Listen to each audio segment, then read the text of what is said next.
Você já imaginou Jesus orando por você? Há momentos nas Escrituras em que o véu do céu parece se abrir diante de nós. João capítulo 17 é um desses instantes. Não estamos diante de uma parábola, não estamos diante de um sermão pregado às multidões. Aqui vemos o Filho falando diretamente com o Pai.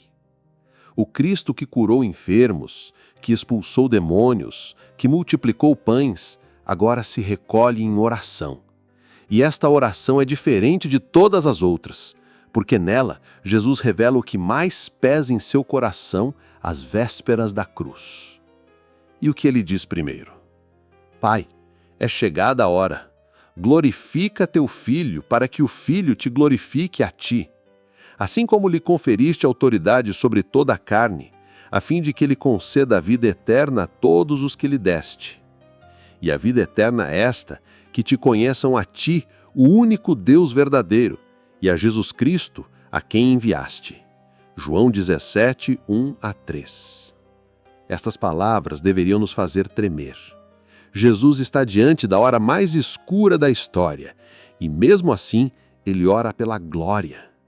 Não a glória dos homens, não a glória de um trono terreno, mas a glória da revelação ao mundo do caráter do Pai através da cruz. Note bem, quando Jesus fala de glória, não fala de reconhecimento humano, não fala de popularidade, não fala de aplausos. A glória que ele pede é a do Calvário, é a glória da obediência, é a glória da entrega, é a glória da humilhação que se transforma em vitória eterna. Enquanto muitos querem uma fé de conforto, o Filho ora para que a sua morte seja o palco da glória do Pai. E ele define a vida eterna de forma tão clara que não há como confundir. A vida eterna é esta, que te conheçam a ti, o único Deus verdadeiro, e a Jesus Cristo, a quem enviaste. João 17, 3. Vida eterna não é simplesmente existir para sempre. Vida eterna não é apenas ir para o céu. Vida eterna é conhecer a Deus. E conhecer aqui não é informação, não é decorar doutrinas, não é acumular conhecimento religioso. É um conhecimento íntimo, vivo, relacional. É andar com Deus, experimentar a sua presença, ser transformado pelo seu caráter. Meu irmão, minha irmã, quantos hoje se iludem pensando que a vida eterna é um prêmio futuro, quando na verdade ela já começa aqui e agora na comunhão com o Pai? Quantos acham que basta levantar a mão num culto, fazer uma oração repetida para garantir um lugar no céu, mas continuam vivendo sem conhecer a Deus de verdade? E é exatamente isso que Jesus desmascara. Vida eterna é conhecer, é se relacionar, é ser transformado. E ele prossegue dizendo: Eu te glorifiquei na terra, consumando a obra que me confiaste para fazer. E agora glorifica-me, ó Pai, contigo mesmo, com a glória que eu tive junto de ti antes que houvesse mundo. João 17, 4-5. Aqui vemos o Cristo consciente da sua eternidade. Ele não começou em Belém, não surgiu em Nazaré. Ele estava com o Pai antes da fundação do mundo, envolto na mesma glória, na mesma essência, no mesmo amor eterno. E agora ele pede que essa glória seja restaurada após a obra da cruz. Esse pedido é ao mesmo tempo majestoso e humilhante. Majestoso porque revela a eternidade do Filho. Humilhante porque mostra que ele se despiu dessa glória por amor a nós, para se fazer carne, para se sujeitar à morte. E aqui está o confronto. Se Cristo entregou sua glória para nos salvar, como podemos viver buscando a nossa própria glória? Se ele renunciou à exaltação celestial para nos dar vida, como ousamos viver em busca de reconhecimento terreno? João capítulo 17 começa com este peso. O Filho entregando tudo para que o Pai fosse glorificado. E ao mesmo tempo, revelando que a vida eterna não é religião, não é tradição, não é ritual, mas conhecimento íntimo de Deus. E a pergunta que ecoa no início desta oração é simples e devastadora. Você conhece a Deus ou apenas conhece sobre Deus? Você vive a vida eterna já aqui ou apenas espera um céu que talvez nunca experimente porque nunca nasceu de novo? Jesus orou assim antes da cruz. Ele sabia que o caminho para a glória passava pelo madeiro. E se o caminho dele foi cruz antes de ser coroa, como ousamos querer coroa sem cruz? A oração de João 17 já começa nos desafiando a rever toda a nossa fé. Porque se a vida eterna é conhecer a Deus, ainda que doa, ainda que custe, não há outro caminho. Depois de revelar que a vida eterna é conhecer ao Pai e ao Filho, Jesus avança em sua oração sacerdotal e apresenta diante do trono celestial aqueles que o Pai lhe deu. Ele diz: manifestei o teu nome aos homens que me deste do mundo. Eram teus, tu nos confiaste, e eles têm guardado a tua palavra. Aqui há um mistério profundo. Os discípulos de Jesus são um presente do Pai ao Filho. Meu irmão, minha irmã, você já parou para pensar nisso?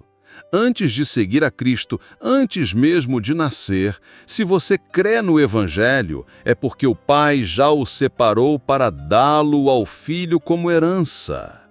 Você não chegou até Jesus por acaso. Não foi porque um pregador convenceu você. Não foi porque você decidiu ser religioso. Foi porque o Pai, em sua soberania, separou você para ser entregue ao Filho amado. E se você pertence a Cristo, é porque o Pai o deu a Ele. Isso deveria estremecer o nosso coração.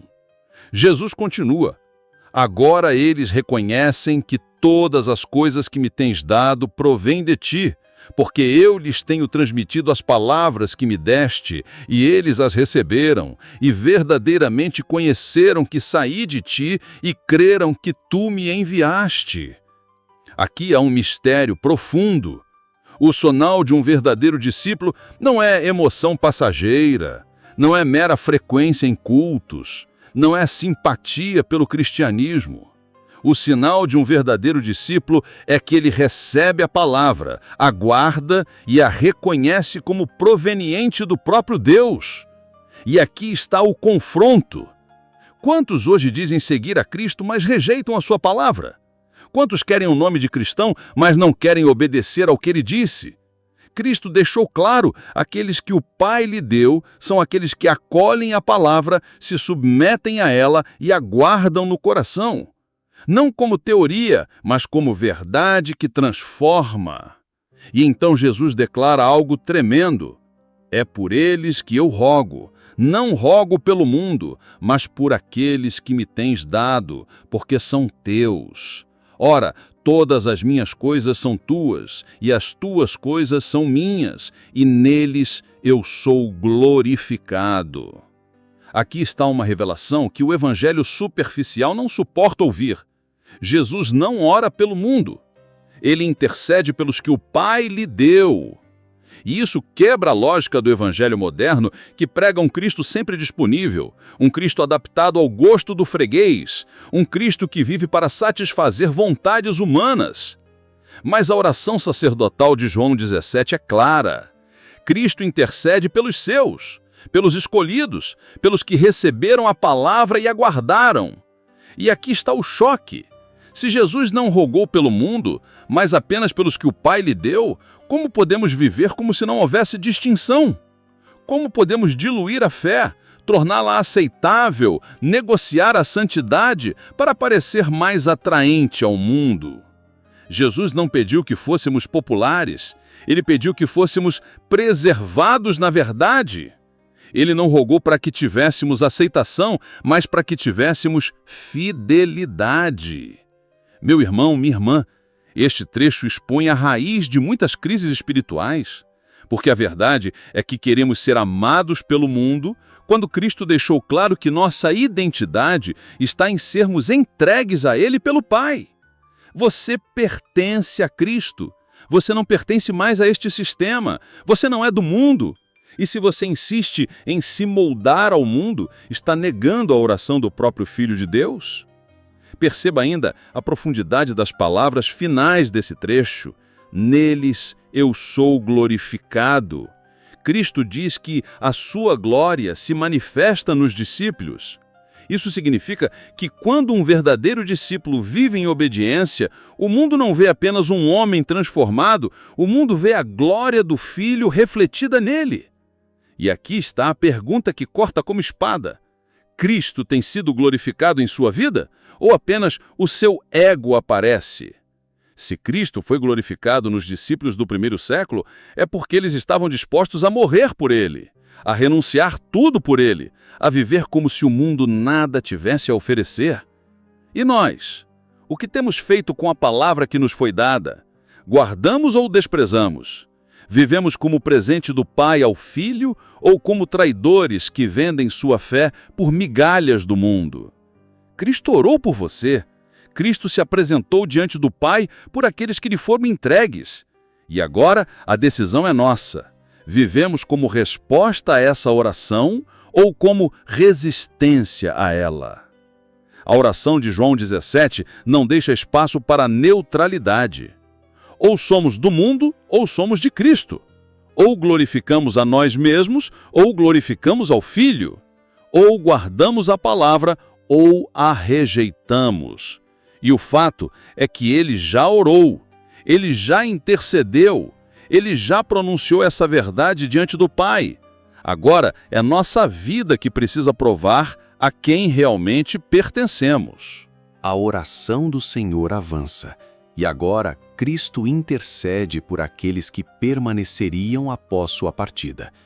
Ele sabe que a cruz está diante dele, que a ressurreição o conduzirá de volta à glória eterna e que os discípulos continuariam no mundo, expostos ao ódio, à perseguição e às trevas espirituais. E ele ora assim: já não estou no mundo, mas eles continuam no mundo, ao passo que eu vou para junto de ti. Pai Santo, guarda-os em teu nome, o qual me deste, para que eles sejam um, assim como nós. Que cena solene! Cristo está dizendo ao Pai: eu saio, eles ficam. Eu volto para ti, eles permanecem no campo de batalha. E qual é a sua súplica? Guarda-os. Não é um pedido para tirar os discípulos da luta, mas para guardá-los em meio a ela. Não é uma oração para livrá-los da guerra, mas para preservá-los dentro dela. Meu irmão, minha irmã, essa oração continua ecoando sobre nós hoje, porque se você pertence a Cristo, você também foi deixado neste mundo hostil, e sua missão não é se esconder, nem se adaptar, mas permanecer fiel enquanto o Pai o guarda. Jesus prossegue: quando eu estava com eles, guardava-os no teu nome que me deste, e protegi-os, e nenhum deles se perdeu, exceto o filho da perdição, para que se cumprisse a Escritura. Aqui ele lembra da sua obra pastoral. Como um bom pastor, guardou os discípulos até aquele momento. E a única perda foi Judas, não porque Cristo falhou, mas porque a Escritura já havia anunciado sua traição. Esse detalhe é uma advertência viva. Estar perto de Jesus não é o mesmo que pertencer a ele. Judas caminhou com Cristo, viu milagres, participou da ceia, ouviu a palavra, até pregou, mas continuou amando mais o mundo do que o Salvador. Cristo então acrescenta: mas agora vou para junto de ti, e digo estas coisas no mundo, para que eles tenham o meu gozo completo em si mesmos. Eu lhes tenho dado a tua palavra, e o mundo os odiou, porque eles não são do mundo, como também eu não sou. Aqui está uma das declarações mais chocantes do Evangelho. Os discípulos não pertencem ao mundo. Eis a linha divisória. Quem recebeu a palavra de Cristo não pode mais viver segundo a lógica do mundo. E qual é a consequência disso? O ódio. O mundo não odeia quem se parece com ele. O mundo odeia quem se separa dele. E essa é a prova de que muitos hoje vivem um cristianismo falso, não sofrem resistência alguma, não enfrentam oposição, porque se adaptaram demais ao sistema. O evangelho moderno tenta reverter essa realidade.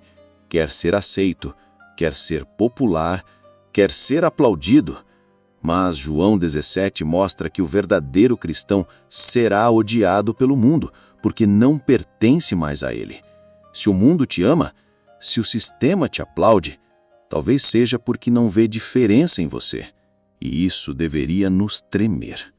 Jesus então diz: não peço que os tires do mundo, e sim que os guarde do mal. Eles não são do mundo, como também eu não sou. Aqui está o coração da oração. Cristo não pede fuga, pede preservação. Ele não pede isolamento, mas santidade em meio ao mundo. Eis a diferença crucial. Não fomos chamados para fugir, mas para permanecer diferentes. Não fomos salvos para nos esconder, mas para brilhar. Não fomos transformados para viver numa bolha, mas para ser sal na terra e luz no mundo. E ao mesmo tempo, não podemos ser moldados por este sistema. Cristo deixa claro: eles não são do mundo como eu não sou. Ele estabelece o padrão. Assim como ele foi rejeitado, nós também seremos rejeitados. E se isso não acontece, talvez seja porque a nossa vida se tornou parecida demais com as trevas. Meu irmão, minha irmã, este trecho nos arranca toda desculpa. Não há meio termo. Ou somos de Cristo, ou somos do mundo. Não dá para viver dividido. Não dá para andar com um pé no altar e outro na lama. Não dá para amar a glória dos homens e a glória do Pai ao mesmo tempo. O Cristo que orou em João 17 já declarou: eles não são do mundo. E agora, você precisa decidir: vai viver como quem pertence ao céu ou como quem ainda está preso ao sistema que crucificou o Senhor? Porque a oração de Jesus não falha. Ela ainda ecoa nos céus e ela continua exigindo de nós uma resposta. Chegamos ao coração da oração sacerdotal. Se antes Jesus falou da glória, da unidade, da preservação dos discípulos, agora ele clama por algo sem o qual não há vida cristã verdadeira. Santifica-os na verdade. A tua palavra é a verdade. Essas palavras são um divisor eterno, porque definem o que é ser discípulo de Jesus e expõem a falsidade da religião superficial. Santificação não é um título, não é aparência, não é religiosidade externa. Santificação é separação real do mundo, é transformação interior pela palavra viva de Deus. E foi isso que Jesus pediu ao Pai, que os seus fossem marcados pela verdade que liberta, pela palavra que confronta, pelo fogo que purifica. Meu irmão, minha irmã, quantos hoje buscam santidade por meios errados? Uns se refugiam em tradições humanas, pensando que costumes são a marca da fé. Outros se contentam com uma moralidade aparente, achando que ser bonzinho basta. Mas Jesus não orou: santifica-os pelos costumes, nem santifica-os pela tradição. Ele disse: santifica-os na verdade. A tua palavra é a verdade. Aqui está o confronto. Só a palavra pode santificar. Não são sentimentos, não são sonhos, não são frases motivacionais. É a palavra eterna de Deus, cortante como espada de dois gumes, que penetra até a divisão da alma e do espírito, que discerne pensamentos e intenções do coração. Você pode enganar os homens com aparência, mas nunca enganará a palavra viva. Ela revela quem você é. E Jesus continua: assim como tu me enviaste ao mundo, também eu os enviei ao mundo. E a favor deles eu me santifico a mim mesmo, para que eles também sejam santificados na verdade. Aqui Jesus revela duas coisas tremendas. Primeiro, que somos enviados. Segundo, que Ele mesmo se santificou por nós. Ele diz: assim como tu me enviaste, eu os enviei. Ou seja, a missão da igreja não é opcional. Não fomos salvos para viver uma fé de consumo, mas para carregar a mesma comissão que repousava sobre o Filho. Assim como ele foi enviado com a mensagem do Pai, nós fomos enviados com a mesma mensagem. Isso significa que não podemos viver para nós mesmos. Nossa vida pertence à missão. E qual é a missão? Levar a palavra que santifica, a verdade que liberta, o evangelho que transforma. E então Jesus acrescenta: eu me santifico por eles. O que isso significa? Significa que ele se consagrou totalmente ao propósito da cruz. Separou-se de qualquer caminho alternativo, rendeu-se à vontade do Pai. Para quê? Para que nós tivéssemos acesso à verdadeira santificação. Ele se entregou para que pudéssemos ser separados. Ele se rendeu para que pudéssemos ser livres. Ele se fez maldição para que pudéssemos ser santos. E aqui está o ponto que muitos ignoram. Santidade não é um bardo, é uma dádiva. Não é algo que conquistamos pela força da carne, mas o resultado da obra de Cristo e da ação da palavra em nós. É fruto da cruz, não do esforço humano. Mas isso não significa passividade, significa submissão. Significa dizer: Senhor, eu me rendo à Tua palavra. Ainda que ela quebre meu orgulho, ainda que ela destrua meus ídolos, ainda que ela dê confronte onde mais dói. Meu irmão, minha irmã, quantos hoje buscam santidade por meios errados? Uns se refugiam em tradições humanas, pensando que costumes são a marca da fé. Outros se contentam com uma moralidade aparente, achando que ser bonzinho basta. Mas Jesus não orou: santifique-os pelos costumes, nem santifique-os pela tradição. Ele disse: santifica-os na verdade. A tua palavra é a verdade. E aqui está o confronto. Só a palavra pode santificar. Não são sentimentos, não são sonhos, não são frases motivacionais. É a palavra eterna de Deus, cortante como espada de 2 gumes, que penetra até a divisão da alma e do espírito, que discerne pensamentos e intenções do coração. Você pode enganar os homens com aparência, mas nunca enganará a palavra viva. Ela revela quem você é. E Jesus continua: e eles não são do mundo. Santifica-os na verdade. Se você rejeita a santificação, está rejeitando a oração do próprio Cristo. E aqui precisamos enfrentar uma verdade dura. O mundo odeia um evangelho diluído. Ele odeia a verdade que santifica. Ele não reage contra uma igreja morna. Ele reage contra uma igreja santa, e é por isso que muitos hoje preferem suavizar a mensagem para não perder seguidores, para não perder aplausos, para não perder posição. Mas ao fazer isso, estão negando o clamor de João 17.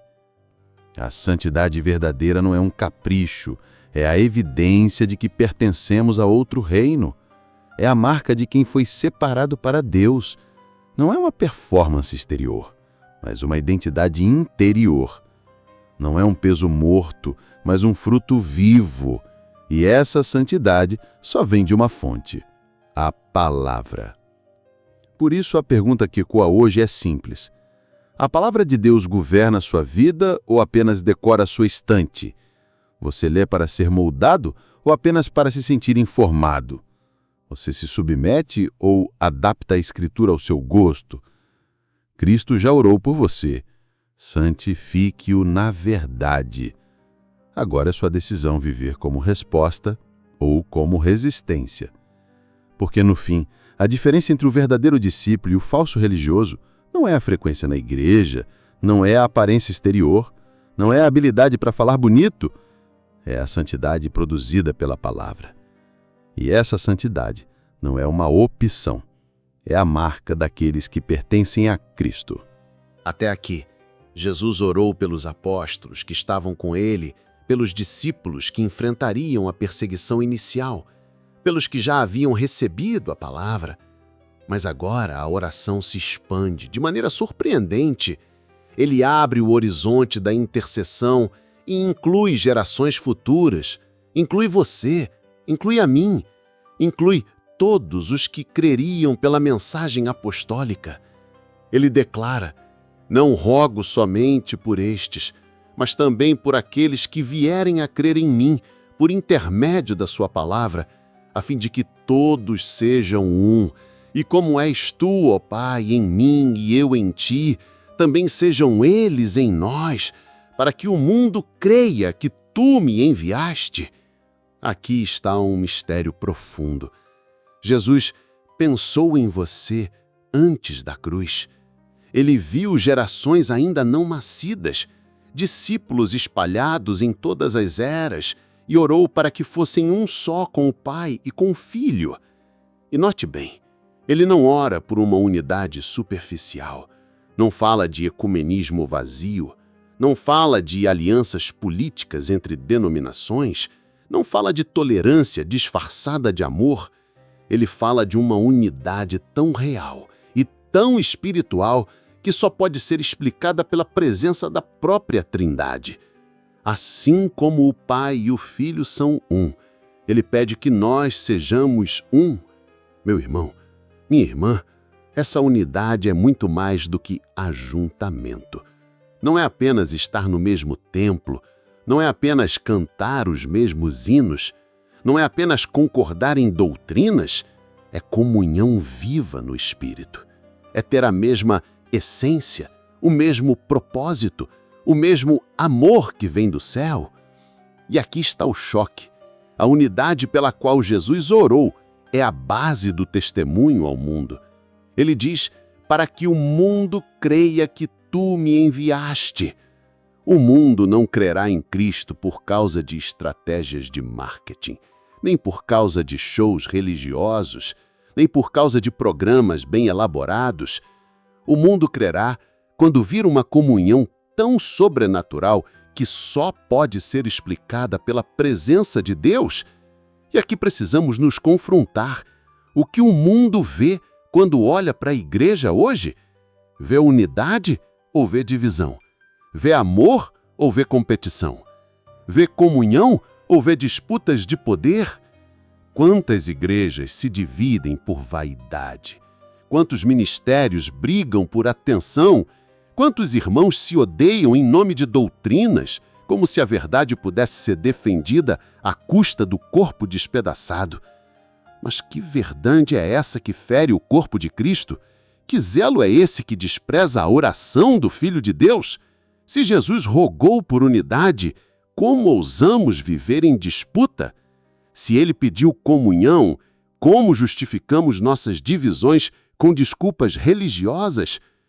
Cristo prossegue, eu lhes tenho transmitido a glória que me tens dado, para que sejam um, como nós o somos, eu neles e tu em mim, a fim de que sejam aperfeiçoados na unidade, para que o mundo conheça que tu me enviaste e os amaste como também amaste a mim. Aqui, ele revela o meio pelo qual essa unidade se manifesta, a glória que ele nos deu. E aqui, precisamos corrigir um erro moderno. Quando se fala de glória hoje, muitos pensam em brilho humano, em reconhecimento público, em fama, em espetáculo. Mas a glória que Jesus fala é a glória da cruz, é a glória da obediência, é a glória de viver rendido à vontade do Pai. E quando essa glória habita em nós, não sobra espaço para orgulho, não sobra espaço para vaidade, não sobra espaço para disputa, porque quem viu a glória de Deus de verdade não quer mais aplausos de homens. Quem foi tocado pelo fogo santo não vive competindo com o irmão, mas se une a ele em adoração. Por isso Jesus disse, eu lhes dei a glória para que sejam um. A verdadeira unidade nasce da glória recebida, não de acordos humanos. E essa glória não se manifesta em shows, mas em vidas crucificadas. Não se revela em palcos iluminados, mas em corações quebrantados. Meu irmão, minha irmã, esse é o teste da fé verdadeira. Se você realmente recebeu a glória de Cristo, seu coração não pode mais viver em divisão. Seus olhos não podem mais buscar apenas a sua própria honra. Sua vida não pode mais girar em torno de si mesmo. A glória que recebemos nos une, porque todos fomos alcançados pelo mesmo sangue. E aqui está o confronto final desse trecho. Se Jesus orou por nossa unidade e nos deu a glória que torna essa unidade possível, o que estamos fazendo com essa glória? Estamos honrando a oração do Filho de Deus ou estamos resistindo a ela com nossas divisões e disputas? Ele já orou, ele já intercedeu, ele já nos incluiu nessa súplica eterna. Agora o mundo olha para nós e espera ver essa unidade. E quando não vê, blasfema do nome de Cristo. A pergunta então é simples e devastadora. Será que hoje somos a resposta à oração de Jesus ou a resistência a ela? Chegamos ao auge da oração sacerdotal. Cristo, prestes a ser entregue, açoitado e crucificado, abre o coração diante do Pai e revela seu anseio mais profundo. Ele declara: Pai, a minha vontade é que onde eu estou, estejam também comigo aqueles que me deste, para que vejam a minha glória que me conferiste, porque me amaste antes da fundação do mundo. João 17, 24. Aqui não temos apenas uma intercessão. Temos o desejo do noivo pela sua noiva, o anseio do Redentor por aqueles que o Pai lhe deu, o clamor de amor eterno que antecede o Calvário. Meu irmão, minha irmã, perceba o peso dessa declaração. Antes da coroa de espinhos, ele já pensava na coroa de glória. Antes dos cravos, ele já pensava no reencontro. Antes da cruz, ele já via a eternidade ao nosso lado. Ele não quis o céu sem nós. Ele desejou nossa presença na glória. E note bem, ele não pediu apenas salvação. Ele pediu comunhão eterna. Ele disse: quero que estejam comigo. Isso significa que a obra de Cristo não termina em nos livrar do inferno. Ela culmina em nos unir a Ele para sempre. Ele não quer apenas nos resgatar da condenação. Ele quer compartilhar sua glória. E qual é essa glória? Não é glória de espetáculo humano, não é brilho terreno. É a glória eterna que o Pai lhe deu antes da fundação do mundo. A mesma glória que o cercava antes da criação. A mesma glória que resplandece no trono do céu. E Ele deseja que vejamos essa glória, não como espectadores distantes, mas como participantes da comunhão eterna. Isso deveria nos constranger profundamente, porque enquanto muitos de nós pedimos coisas passageiras, Cristo pediu por nós diante do Pai. Enquanto muitos oram apenas por bênçãos temporais, Ele orou por comunhão eterna.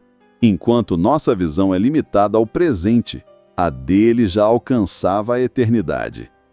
Ele então acrescenta: Pai justo, o mundo não te conheceu, eu porém te conheci. E também estes compreenderam que tu me enviaste.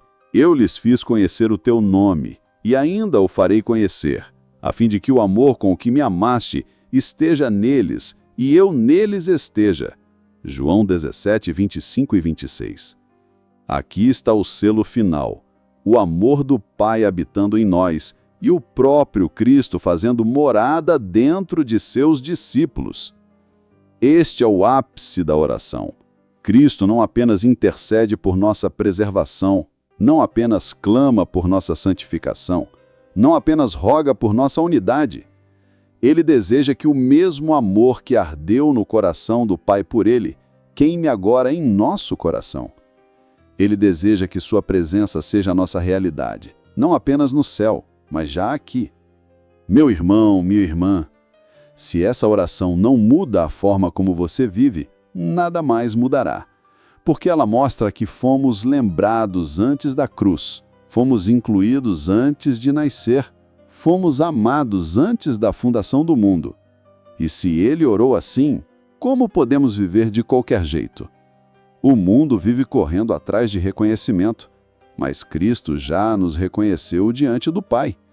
O mundo busca segurança em coisas passageiras, mas Cristo já garantiu a eternidade ao nosso lado.